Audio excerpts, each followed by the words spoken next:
Ողջունում եմ սիրելիներ, անկեղծ ասած վերջին ուղերձով, տեսաուղերձով խոստացա, որ Ռուբիոյի հետ կապված կխոսենք, էլի շատ բաներ կային, առիթներ կային զրուցելու, պարզապես ժամանակը շատ սուղ է, ներող եղեք, չեմ կարողանում ավելի հաճախ ձայնագրեմ տեսաուղերձներ, բայց այսօր կփորձեմ հակիրճ բոլորի մասին, ամեն բանի մասին խոսել եւ ձեր արձագանքներից տեսնում եմ, որ բավականին ընդունվում է ժողովրդի կողմից եւ հարցեր է կողում տվյալ ինչ որ նյութերի մասին խոսել եւ այլն, այսօր հնարավորինս կանդրադառնամ նյութերին, ինչքան հնարավոր է։ Նախ թույլ տվեք շնորհավորել մեզ եւ ձեզ բոլորիս երեխաների պաշտպանության միջազգային օրվա կապակցությամբ Աստված պահապան մեր երեխաներին, երեխաները մեր ապագան են, երիտասարդները մեր երկրի ողնաշարն են, այնպես որ շատ թանկարժեն իրենք։ Ուրեմն սկսեմ Մարկո Ռուբիոյի գալուց, այցից, ցավոք սրտի մի քանի ժամ նա եղավ Հայաստանում, օդանավակայանից անգամ Զվարթնոցից դուրս չեկավ։ Այնտեղ մի շարք կարևոր համաձայնագրեր ստորագրվեցին Արարատ Միրզոյանի հետ, շատերդ գուցե տեղյակ եք, շատ չմանրանամ այդ հարցում, որովհետև շատ լրատվականներ, շատ վերլուծաբաններ խոսել են այդ մասին, պարզապես մի բառ, որ մարդիկ շատերը չեն խորանում այդ բառի շուրջ, համապարփակ բառն է։ Ռազմավարական համապարփակ համաձայնագրեր ստորագրվեցին։ Տեսեք, միջև այդ ունենք ռազմավարական գործընկերության համաձայնագրեր, հա, հիմա համապարփակ, ավելի լուրջ է սա։ Սա մեկ աստիճան բարձրացրեց մեր ռազմավարական գործընկերությունը Միացյալ Նահանգների հետ, համապարփակ իր մեջ ավելի շատ ոլորտներ են ներառում, քան սովորական համաձայնագրերը ռազմավարական, հա։ Այստեղ էներգետիկայի մասին է, այստեղ ռազմատեխնիկայի առքուվաճառքի մասին է, հետագայում, երբ որ վերջնական արդեն ստորագրվի, որը Արարատ Միրզոյանը ասաց, որ մի քանի շաբաթվա ընթացքում դա տեղի կունենա, որին անհամբեր սպասում ենք իդեպ, եւ հետագայում նույնիսկ հնարավորություն կունենանք միասին զենք արտադրել, ռազմավարական նշանակության ինչ-որ արտադրանք տանք, IT ոլորտի եւ այլն շատ մեծ հեռանկարային հանդիպումներ, պարզապես Ռուբիոյի ժամանակը չէր նախատեսվում նրա այցը Հայաստանի դեպ, պարզապես Հնդկաստանից Միացյալ Նահանգներ վերադառնալիս այս մի կանգառը կազմակերպվեց պետական մակարդակի եւ համաստորագրվեցին այդ համաձայնագրերը։ Սա շատ ողջունելի է, շատ ուրախալի է։ Միացյալ Նահանգները համար առաջի երկիրը աշխարհի, որ նման տեղ է տալիս Հայաստանին։ Դրանից հետո հետևեց Դոնալդ Տրամպի շնորհավորանքը մեր վարչապետին եւ քաջալերական խոսքերը, որը ցածեց շատերին, երևի սրտի կանգ առաջացրեց որոշ առաջնորդների տարբեր երկրների, երբ որ անվանեց Փաշինյանին մեր վարչապետին անունով, Նիկոլը իմ լավ ընկերն է, մենք միասին համագործակցում ենք, բավականին գովեց եւ ասաց եւ իհարկե հայտնեց իր աջակցությունը։ Անցնենք առաջ մեր զորահանդեսին։ Զորահանդեսը ցնցեց շատերիս։ Ես այդ օրը անկեղծ ասած ունեի ժամանակ, բայց հուզմունքից չկարողացա եթեր դուրս գալ, որովհետև շատ հուզված էի, ուրախ էի, որովհետև ես մի քիչ հին մարդ եմ, ես առաջներում էլ տեսել եմ զորահանդեսներ, ցուցադրված տեխնիկա եւ այլն, եւ այն ինչ որ մենք այս անգամ տեսանք մեր հրապարակում հանրապետության,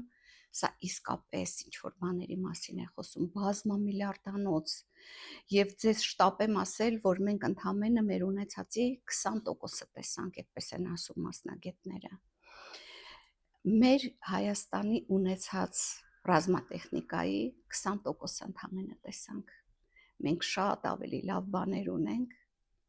որը իհարկե գաղտնիք է, չի կարելի այդպես ցուցադրել, բայց ուզում եմ ասեմ, որ ունենք, հանգիստ եղեք։ Եվ ես հումորով իմ ընտանիքի անդամներին ասում եմ, այս տեխնիկայի շուրջ հրապարակով մեկ պետք է այս գծերը մայթերի ժամանակով անցկացնել այդ կներեք ոչ հայկական բառի համար կանսերվայի բանկաները, որը մեր անվտանգությունն էր ընդամենը 10-15 տարի առաջ պահպանում։ Բոլորս լավ գիտենք, մեր սահմանները դրանք էին պահպանում, այն էլ կասկած կա, որ այն կանսերվաների բանկաներն էին, որոնք թալանվել էին մեր զինվորից, կերել էին, եւ այդ գեներալները, անուններ չտամ, դուք բոլորը շատ լավ գիտեք, ովքեր էին դրանով զբաղված եւ զինվորին թալանելով, գուցե պայմանը տալիս էին, վաճառում էին,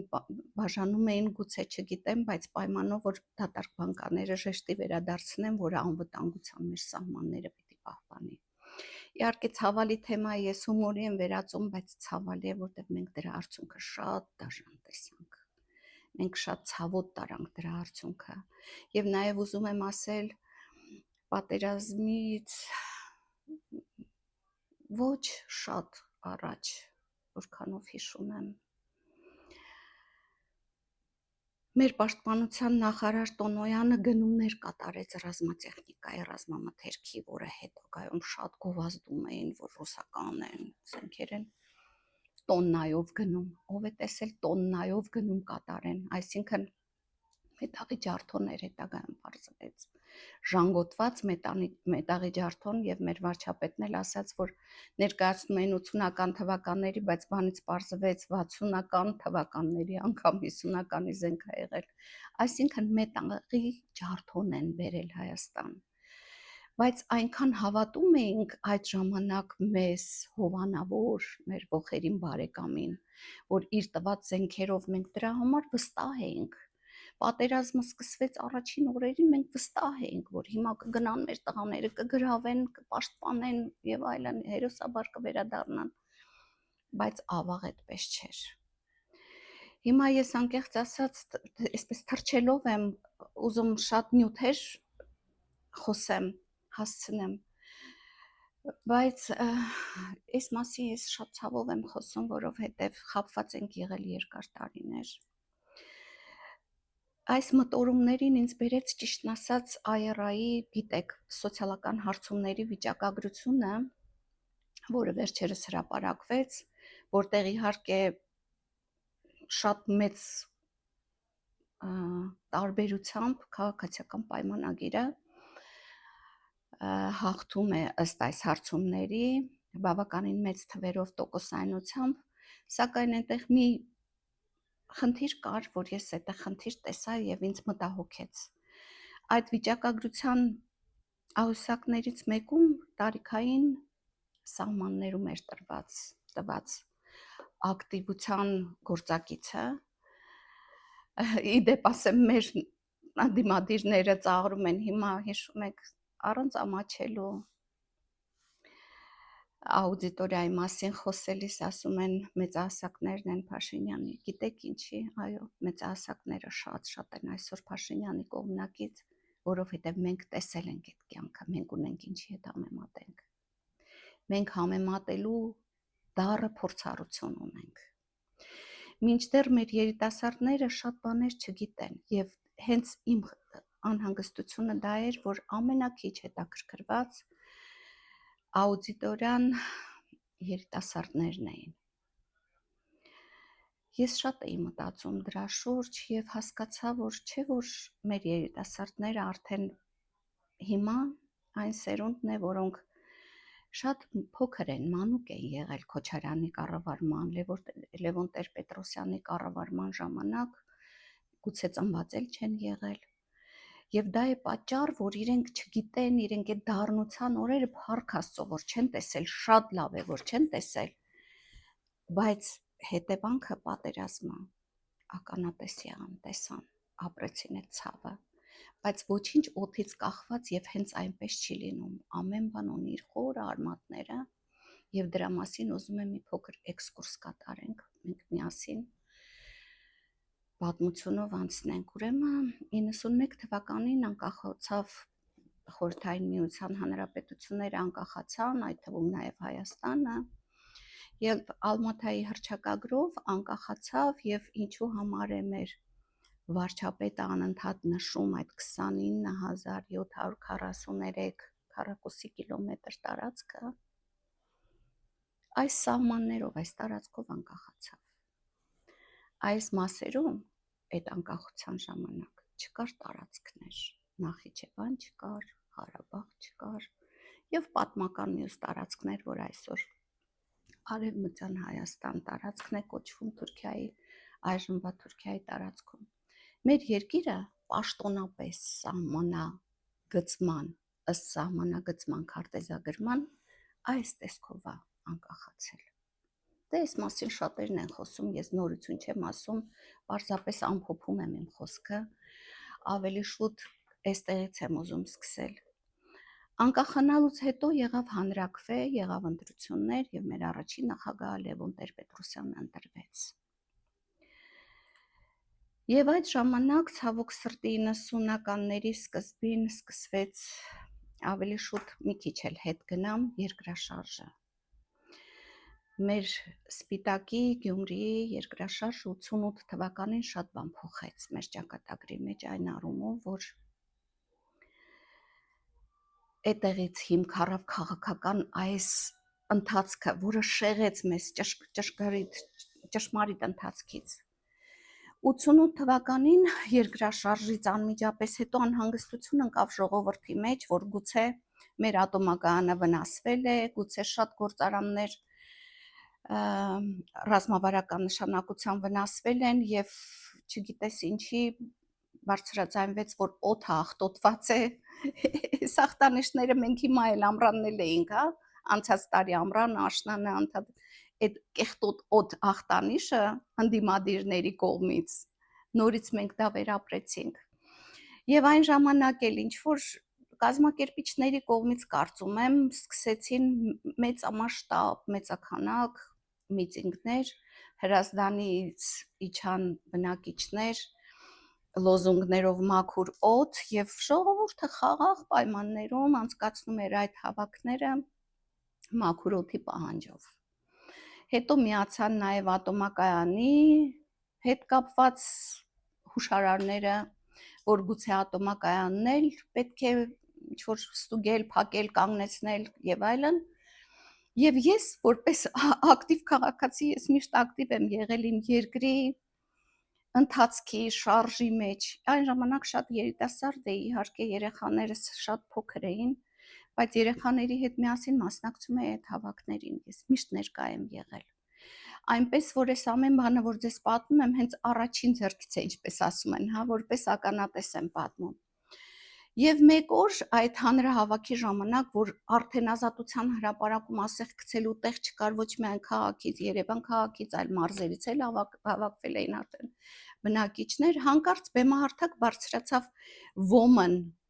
մի տղամարդ, ես այն ժամանակ անկեղծ ասած գուցե շատ հայտնի ճանաչված մարդ էր հետագայում, բայց ես քանի որ չէի ճանաչում, անուններ չեմ տա, իհարկե մտածում եմ, որ ինչ որ մեկն էր, բայց անուն չեմ տա, կարող է սխալվեմ, եւ նրա հետ մի քանի հոգի շատ անհանգստությամբ կվկայեն, այ խնդրում եմ, ովքեր այդ ժամանակ հանրահավաքներին եղել են, իմ բաժանորդներից, իմ ընկերներից տակը գրեք խնդրում եմ, որովհետեւ դա 88 թվականին էր եւ մեր հասակակիցներից շատերը ես ունեմ ընկերներ ցուցակում, որոնք վստահ եմ ներկա եղել այդ ժամանակ, եւ բեմահարթակ դուրս եկան Ազատության մեր օպերայի այդ հարթակի, աստիճանահարթակի վրա եւ ասացին ժողովուրդ Ղարաբաղում հայերին կոտորում են, բայց այդ ժամանակ դեռ Սումգայիթն էլ չէր,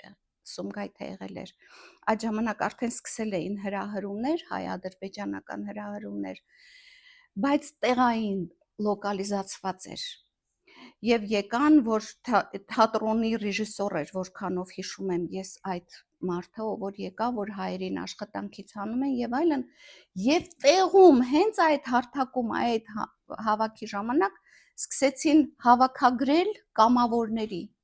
եւ ավտոբուսները անմիջապես հայտնվեցին, կամավորագրվում էին տղամարդիկ, որ սահման գնան եւ պաշտպանեն մեր Ղարաբաղաբնակ հայերի իրավունքները։ Եվ շատ ավտոբուսներով ժողովուրդը հավաքագրվեց եւ գնացին սահման։ Այնտեղ ինչ տեղի ունեցավ, ես արդեն տեղյակ չեմ, մեզ արդեն շատ բաներ տեղյակ չէին պահում, չգիտեինք այն ժամանակ լրատվությունը այսքան զարգացած չէր, համացանցեր չկային, որ իմանայինք։ Եվ ուզում եմ ասեմ, մաքուր օդը շատ հանդարտ վերաձևակերպվեց Ղարաբաղ խնդրի։ Մինչ այդ մեր Գերագույն խորհրդի պատգամավորները, որոնք մեծամասամբ Ղարաբաղի ծնունդ ունեին, Զորի Բալայան, այնտեղ չնշեմ, չթվեմ անուններ, բավականին մեր մշակույթի գործիչներ նաև, ովքեր որ Գերագույն խորհրդի Մոսկվա, Կրեմլ էին գնում, այնտեղից ծրագրավորված եկան եւ սա սկիզբ առավ այստեղից, այդ Ղարաբաղյան շարժումը։ Ինչ եղավ հետագայում, շատ բան անհայտ էր, գիտենք, որ երկիրը լցվեց, այդ ժամանակ երկիրը թաղվեց խավարի մեջ, չնկարագրեմ, ցուրտ ու մութ տարիներ են ասում, գիտեք, ես այս խոսքս մեր երիտասարդներին եմ ուղղում, իմ հասակակիցները բոլորը շատ լավ գիտեն, երիտասարդները վերջերս ինչքան հանդիպում եմ, ասում են, հա, հասկանում ենք, որ իրար հետ չունեք, բայց չգիտեն մարդիկ, ինչի չունենք, որտեղից է այդ հակակրանքը, որտեղից այդ փորձառությունը, որ այսօրվա իշխանությունները եւ ժողովուրդը այդքան դեմ է կանգնում նախորդներին, այդ նախորդներ բառը հույս ունեմ շուտով այլևս չի լինի, որովհետև շատ բազմաչարչար բառ է դարձել մեր քաղաքականության մեջ, ես դրա համար այս պատմությունը որոշեցի պատմեմ մեր երիտասարդների համար, որ իրենք իմանան որտեղից եկավ այդ թշնամանք բառից էլ չեմ խուսափի ասելուց, որովհետև այո, թշնամանք եղավ մեր այն ժամանակվա առաջնորդների կողմից մեր ժողովրդին։ Եվ գիտեք ինչ, շատ ցավալի էր, բայց այդ դժվար պատերազմական իրավիճակում, տնտեսապես ահավոր դժվար վիճակում, շատ հաճախ Վրաստանում պայթում էր գազամուղը, գազատար խողովակը, գազը անջատվում էր Հայաստանում եւ Պարսկաստանից ֆուջիկաներ, նավթ, չոր սպիրտայրոցներ եւ այլ նման բաներ էր բերվում, առևտուր էր արվում էր այդ բազմաչարչար ժողովրդի հաշվին։ Գուցե գիտեք, այս տեսաուղերձս երկար լինի, ես երկու մասի կբաժանեմ, երկու հատվածների, բայց ասելիքս շատ է եւ ժամանակս էլ կարողացել եմ գտնել ձեզ հետ կիսվելու, երկու մասի կբաժանեմ, երկրորդ մասը կլսեք։